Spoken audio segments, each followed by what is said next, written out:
नमस्ते महाराज जी, मेरा नाम अनुष्का जैन है। मैं दिल्ली से आई हूँ। मेरा प्रश्न ये है कि मंदिर में लेडीज अभिषेक क्यों नहीं करती?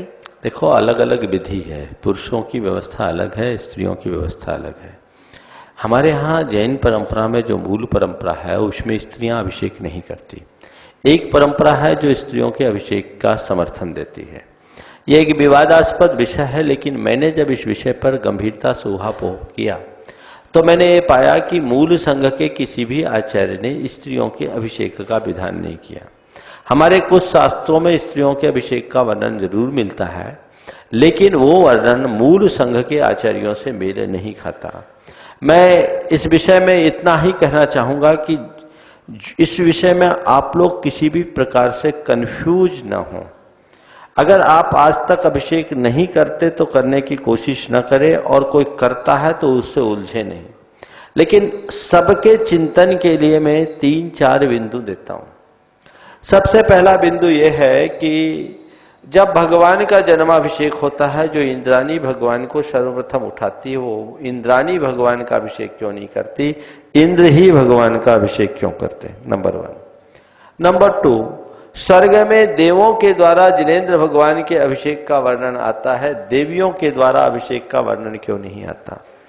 सौधर्म इंद्रादिक इंद्र 8 दिन तक नंदीश्वर दीप में अहरनिश रात दिन पूजन अभिषेक करते हैं, और देवियों के लिए लिखा आचार्य पूज्यपाद ने मंगल पात्राणि पुनः तद्देभ्यो बिभ्रतिस्म शुभ्र गुणाढ्या अप्सरसो नर्तक्य शेष सुरास तत्त लोकना व्यग्रधिया, कि वहां देवियां मंगल पात्र धारण करती है, वो अभिषेक नहीं करती, और वो अभिषेक देखती है, हर्षित होती है।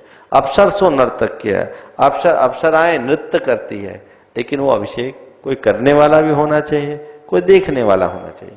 जबकि देवियों का शरीर मनुष्यों की अपेक्षा शुद्ध होता है, उनके शरीर में जो मानवीय शरीरगत विकृतियां हैं वो नहीं होती, फिर भी वे देवियां कहीं अभिषेक नहीं करती। तीसरी बात, किसी भी मूल संघ के आचार्य ने किसी भी प्रसंग में स्त्रियों के द्वारा अभिषेक करने का विधान क्यों नहीं किया? तो ये कुछ बातें हैं जिन पर गंभीरता से विचार करना चाहिए। आप लोगों से मैं एक बात कहता हूं, मैं या मेरे जैसा कोई मुनि हो, आयिका हो या कोई हो, आपको कोई कितना भी प्रमाण बताए कि देखो ये लिखा है, ये इस ग्रंथ में लिखा है, संस्कृत का श्लोक है, ये प्राकृत की गाथा है, चक्कर में मत पड़ना। आप तो उनसे इतना ही निवेदन करना है कि आप हमें आशीर्वाद दो कि हम जो धर्म की क्रिया कर रहे हैं वो करते रहें। हम करके मन में विकल्प उत्पन्न करने की अपेक्षा देख के अपने जीवन को आनंद से भरने की कोशिश करेंगे, उसमें उतना ही लाभ है। इस बात को लेकर कहीं कंफ्यूजन नहीं होना चाहिए। आजकल मीडिया के माध्यम से इस तरह के कार्यक्रमों को देखने के उपरांत आज भी मेरे पास 3-4 लोगों ने इस बात की चर्चा की। लोगों के मन में होता है कि चलो एक बार कर लें, ऐसा मत करिए। अलग अलग परंपराएं हमारे जैन परंपरा में रही है, मुनियों की परंपरा रही है। आचार्य कुंद के काल में भी अनेक ऐसे थे। आचार्य इंद्रनंदी ने मूल संघ से बहिर्भूत 4 संघों को जैनाभास की संज्ञा दी है। द्रविड़ संघ, काष्टा संघ, यापनी संघ और माथुर संघ, जो दिगंबर रहते थे पर इनकी चर्या भगवान के उपदेशानुरूप नहीं थी। इनमें बहुत सारी चीजें हैं जिनकी पर चर्चा करने के लिए भी अवकाश नहीं है। इसलिए मैं यही कहना चाहता हूं, इसमें कोई कंफ्यूजन मत करो।